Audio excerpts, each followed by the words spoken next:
Hello, I'm Michael Ballmann, and I'm going to do some financial analysis of these three companies: Hornbeck Offshore Services, CGI Group Incorporated, and the Microsoft Corporation. And the goal of this analysis will be to decide who to give a 6-month loan to, who to give a 1-year loan to, and who to buy equity in, who to buy stock in, basically. So first up, the 6-month loan. We looked at their liquidity ratios, the current ratio, cash ratio, and quick ratio to be precise. Uh, I used these to determine how much of their current assets they had to pay back liabilities. So basically how much cash they had on them, because like if they go under, we need to get our money back, basically. So under the current ratios, we saw that Hornbeck had the highest, except for in 2012, which was, the year after the oil spill, so kind of understandable that they had a dip there. But yeah, so Hornbeck is pretty high across the board. Microsoft right behind them, almost, just a bit. CGI was below 1 across the board, so yeah, that didn't look too interesting, and honestly, it continued roughly the same throughout the current and the quick ratios.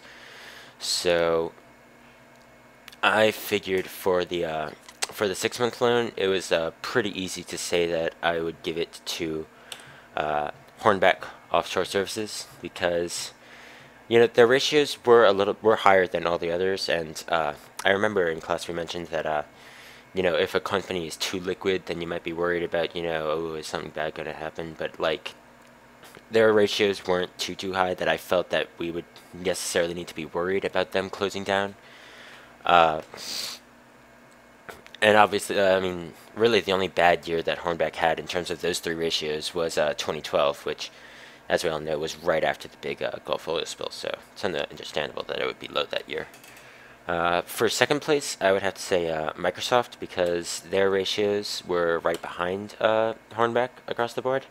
And honestly, CGI was just less than 1 for most of the last 7 years for all three. So I was none too interested in giving a loan to CGI, honestly. So next, we decided to, or rather, I had to make a decision about a 1-year loan. So I looked at their debt ratios, their long-term debt ratios, their debt to EBIT, debt to assets, times interest earned, and their total debt. I looked at debt to EBIT and debt to assets just to see like how much debt they had covering, how much EBIT they were generating from their debt, uh, or rather how much debt they were using to generate EBIT or something like that. I used debt to assets to determine like how much debt was financing all of their assets, and times interest earned to see if they could afford the debt that they had. Just as curiosity, I also looked at their total debt just to see how far back in line I would be if I were to give them a 1-year loan. So going forward, debt to EBIT, we see that Hornbeck is actually pretty high. CGI is right behind them. They actually took a spike in 2012 and then started getting it under control, bringing it down moving forward. And I think that's understandable, because I think it was roughly in 2014, I think. CGI opened a brand new center in Lafayette, so that basically tells me that they're definitely have been looking to expand in the past couple of years. So it only makes sense that they would take on a little bit of debt to try to finance that. But it's a little bit. It's nice to see that they're bringing it back under control.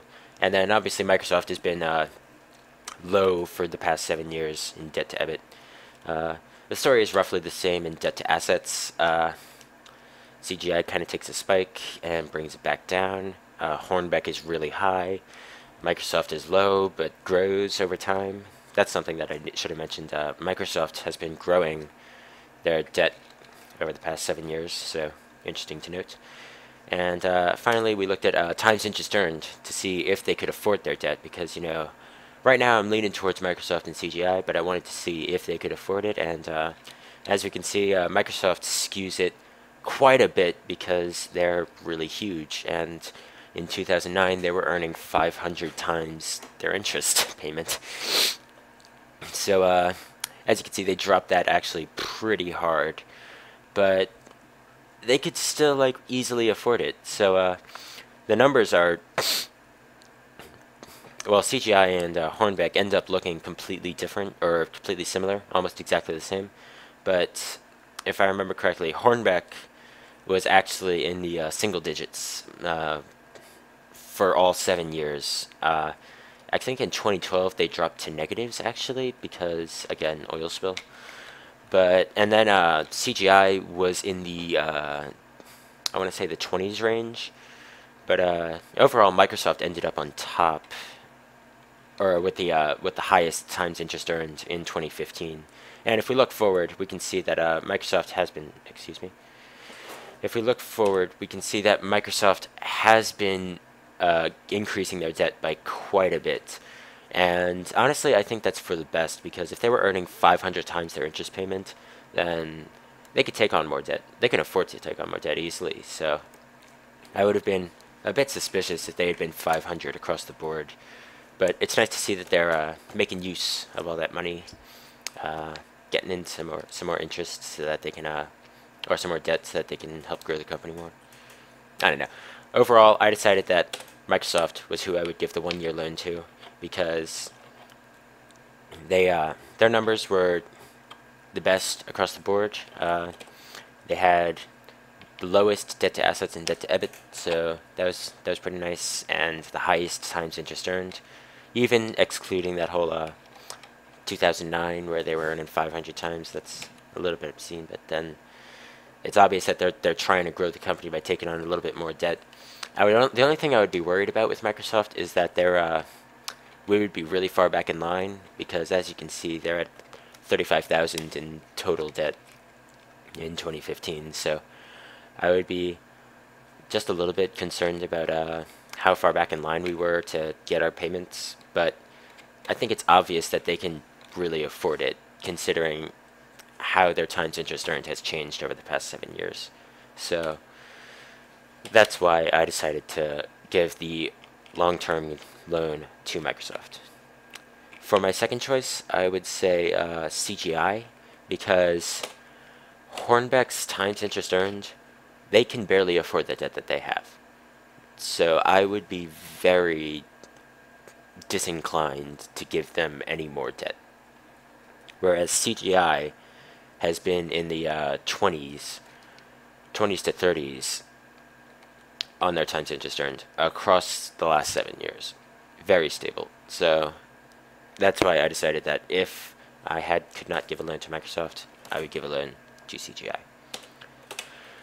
Next up, we decided which one of the three companies we would buy stock in, which is your basic DuPont analysis. We want to see the return on that equity. We want to see what's driving that return on equity. So we looked at the equity multiplier, return on assets, profit margin, and total asset turnover. So to start off with, I just straight up looked at their return on equity. I want to see what I'm going to get if I invest in them. And Microsoft's return on equity was really high. CGI's was also pretty high, or at least quite decent, middle of the road. Hornbeck's was actually really low, and in 2011 they actually dropped into the negatives. Again, I'm going to attribute that to the oil spill. Honestly, oil companies are still feeling the effects of that, so I don't know. Already off the bat, I'm kind of not interested in Hornbeck. But what I want to see is Microsoft is a huge company, way bigger than the other two companies. So I want to see how the equity multiplier is affecting these numbers. And what I found out is actually that the equity multiplier is roughly the same for all three. CGI takes a little bit of a spike in 2012 and 2013, but it goes right back down. And in 2015, they all end up with almost the same equity multiplier. So I thought, that was pretty interesting. Hornbeck's return on equity was really low. So I'm curious to see why they're so low, whereas the other two companies are so high. So the next thing that I looked at was the return on assets, because that's the other component. Equity multiplier times return on assets gets you return on equity. So the return on assets for Hornbeck was really low, as would be expected from the return on equity, and was really high for Microsoft, again, as you would expect. This graph is basically exactly what you would expect. So I want to see what's driving these numbers too, because like already off the bat, like I'm thinking, okay, so Microsoft looks pretty nice, honestly. Right here, I could almost make a decision, honestly, but then I decided, it would not be due diligence if I didn't complete this. So I looked at next their total asset turnover, and I saw that actually CGI turns over the most assets. Microsoft has been middle of the road, about 7s to 0.6, 0.5 on total asset turnover, and Hornbeck just they can't turn over anything. I'm sorry, but their total asset turnover was really low. So yeah, that does not bode well for them. So finally, I looked at their profit margins, and this was really the clincher. This is what made my decision. Microsoft's profit margins really high, way higher than both Hornbeck and CGI. And actually, this was a really interesting note. I was looking at why Hornbeck was doing so poorly compared to CGI, because I looked at the profit margins, and Hornbecks were actually like way better than CGI's in every year that they didn't have a major oil spill. So I was like, why is their return on equity and return on assets so low? And it's this total asset turnover. CGI just turns over so much of their assets versus Hornbeck that CGI more than makes up for the fact that their profit margins are actually almost, I would say, generally the worst over the past 7 years. So that was something that I found to be extremely interesting. But regardless, due to an exceptional profit margin, Microsoft got my long or buy equity in. I would buy equity in Microsoft again because that profit margin through the roof, comparable asset turnover to CGI, leads to a way better return on assets, and because of the equity multiplier is the same across the board, leads to a way higher return on equity.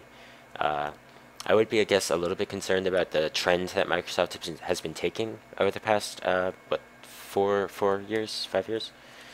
Because in about 2011, they started trending downward. So I'd be a little bit concerned about that. I might want to try to investigate why that's happening, but just based off these numbers, I would say Microsoft is where it's at. So yeah, that's my financial analysis of these three companies, and I hope you enjoyed.